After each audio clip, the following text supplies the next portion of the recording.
Hey guys, StarCraft here, and I do have a spotlight ready for today, but two things came about the past few days that I really need to talk about. One was from yesterday, and the other one was from today. You already see the thumbnail, so you know what the topics are about. So let's go in order first. Okay, I love voice acting in video games, obviously. And when I've seen, I've been able to tolerate some bad voice acting. Trust me, I have. Even when they've changed actors, more times than not, they usually get someone that at the very least might be different, but bring their own thing. I mean, Mortal Kombat's done that enough times already as it is. I mean, come on, Steve Bloom doing Sub-Zero? Well, it's Steve Bloom. Of course it's awesome. At the same time, you're like, does that kind of fit Sub-Zero? It's hard to tell, really. But, some other times like that, it's good. And heck, last game, Tricia Helfer took over as Sonya. Definitely did not sound like the Sonya I'd be thinking of, and to be honest, I still prefer the one from 9, or Complete, or whatever.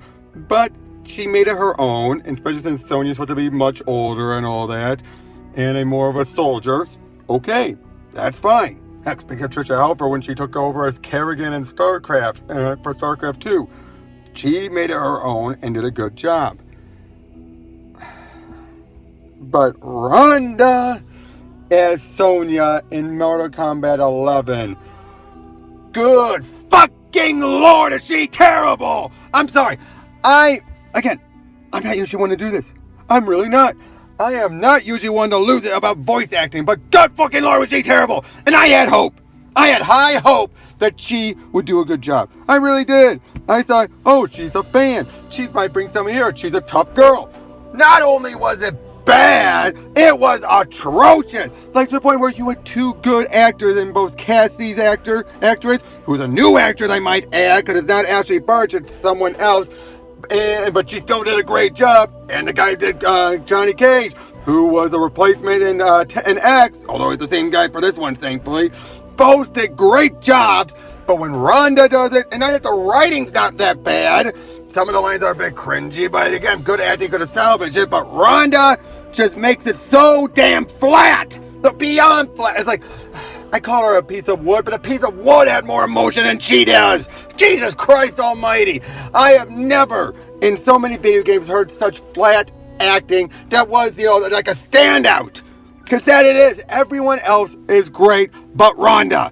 Everyone else is fucking a masterpiece compared to Rhonda. Even Noob Saibot's new voice, it's not to my liking either, I'll admit, but even still, it's still light years better than Rhonda because he's still putting in effort. It's like, did they even bother auditioning her or did they sign her up? And not only that though, but her, when was just her first takes, nothing more. What, did they not have her for that much long time? Or did they have Tricia Helfer record and decided, let's go for more, for a big promotional stuff or whatever? Because good night almighty, this is just bad. It is that bad. And again, I don't usually blow up about this stuff. I usually don't. But it was that bad, I had to say something. You know what could have salvaged this? Man, Rhonda could have voiced Sonya, both older and younger, throughout the game, and even as the regular game. But for the sake of the story mode, they should have had Tricia Helfer do older Sonya for the beginning, because spoiler alert, she gets killed within the first chapter and sacrifices herself. And then you have Rhonda do younger Sonya. Bad as it still is, and trust me, that's where most of the cringy or worst dialogue is at. At the very least, it would have been a passing on, and it sounds like they were trying to have Rhonda be a bit like Tricia Helfer because, yeah, that's what it sounded like they were going for. And you can't say, they wanted someone younger because this feels like a grand finale.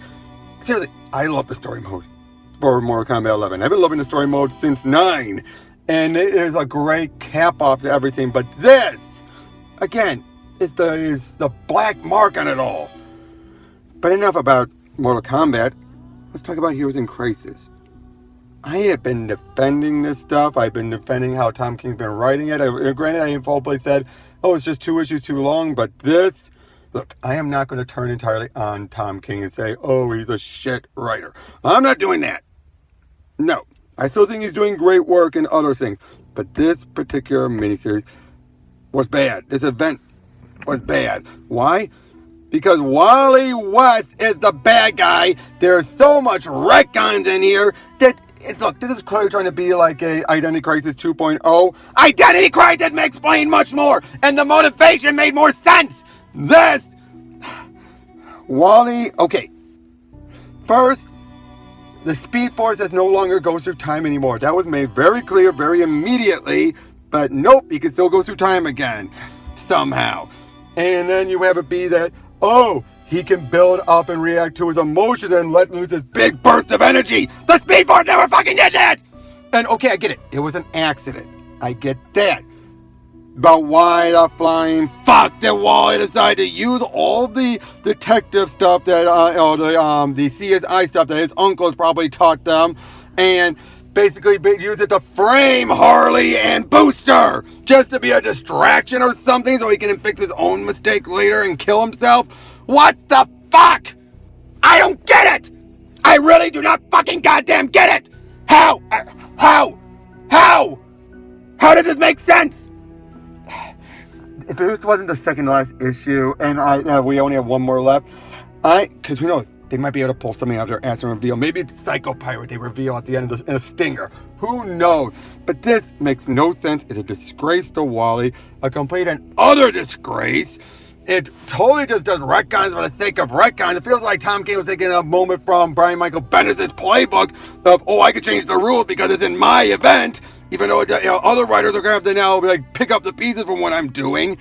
It is just such a disgrace. A fucking goddamn disgrace. And look, I'm just talking about this book. Again, I am not one who's going to start saying, oh, King, soy boy, cucking Batman. I'm not doing that still. But for the sake of this story, it's bad. To the point where having people on both sides, and when you're talking about the mental illnesses and all that stuff, it makes it worse. Look, I'm glad it was an accident, but why did it make him be so evil and frame people and then move the bodies around just to make it add up to it? It makes no sense. I mean, again, it gives the explanation. Look, it explains everything at the beginning, how he moved Harley and Booster into a simulation to make him think the other did the killing. And okay, that I get that. But at the same time, it makes no sense for Wally. Why? Look, I just need to let this both out. That's why these are just rants. I even talk just plain out rants so I can just yell and shout. I'm sure so many of you all are just as frustrated, but I just don't fucking get this either. Bad acting and bad writing, like I said in the thumbnail. Look, I'll be seeing some good done. I'm going to be working and finishing up. Again, I'm putting Superman and Incredible Hulk on hold again because I saw something better. And I hope this can bring some levity to everyone. By the end of the day, hopefully, maybe tomorrow, depending how things go, and my next spotlight will be Superman Fantastic Four. Yeah. Wait until you see it. But until then, there's a StarCraft saying, see ya.